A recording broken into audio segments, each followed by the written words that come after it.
Joining us live. Congressman, always good to see you. First, foremost, how are the people in your district doing today? I understand there are several boil water advisories there in the state. Is that in your district, and how are they doing? Yes, it has been. We've had it right here at my own home. We've boiled a lot of water, and we've been filling toilet tanks with outside water and snow. So people are just adapting, doing what they have to do. But it was such a big shock that we were not better prepared. Texas has its own grid. But unfortunately, after a federal report recommended 10 years ago weatherizing our energy plants, that wasn't done. The focus was more into creating solar and wind power, and they didn't properly winterize the plants. And the problem with the water shortage is largely because of the plants having power outages themselves, going to generators and bursting. They're getting those fixed. There's a lot less people that are without water, but that has been one of the problems here in Texas. I want to talk to you about the Electric Reliability Council of Texas. This is something that Governor Abbott has brought up. He said that ERCOT basically said, we're prepared for this. And indeed, they were not. The governor said he does take responsibility because he oversees this. Nevertheless, why would that council say they're prepared? Clearly, they were not. What are you hearing? Well, I'm hearing from a lot of upset people, and I'm one of them. ERCOT they don't, by the way, they don't produce a single watt of electricity. Their job is to oversee the Texas grid and make sure it's prepared for all emergencies, all situations, and that didn't happen.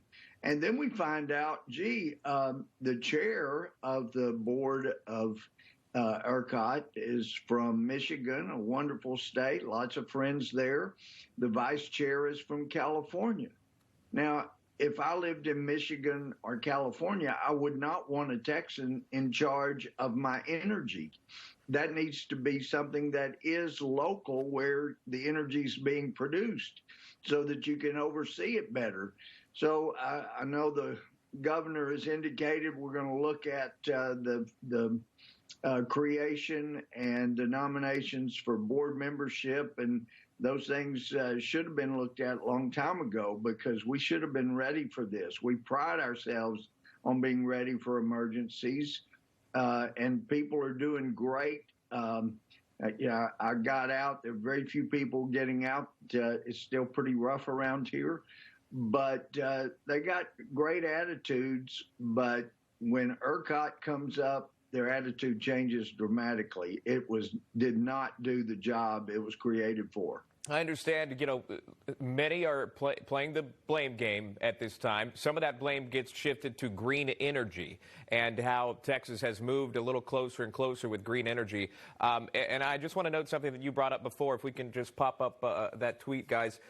What you said is you tweeted that the Fed pressure to get Texas to move forward with green energy has cost us the ability to provide our citizens with the energy we need. We have the means to keep our state running, but if Dems get in our way, Texas will become like California with unreliable energy sources, end quote. Yep. Do you still believe that? And does that apply to this situation?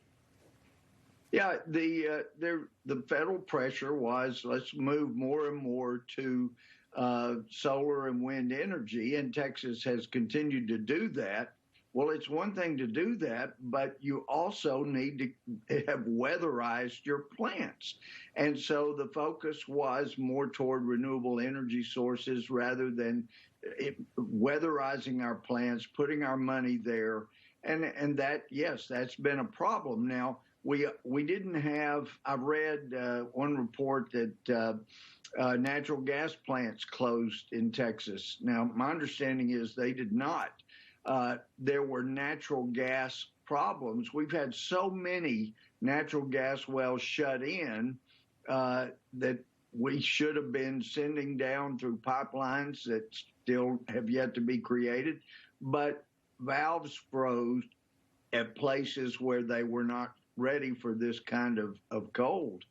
But yeah, it has been a problem. And of course, you understand when you have renewable resources like wind and solar, you double the transmission costs to create the transmission lines because you have to have two sets. You have to have transmission lines from the solar, from the wind, and then you also have to double that and have transmission lines from plants that can be relied on at night or when there's no wind, or like now when so many of the windmills froze up.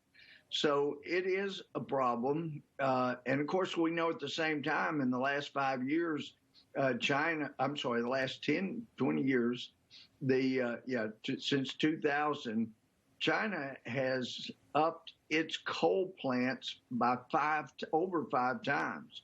So we're still breathing dirty air coming from China and India while we continue to make our air cleaner. But we ought to be using more natural gas. It's the one that we can rely on as long as we weatherize our facilities and our production.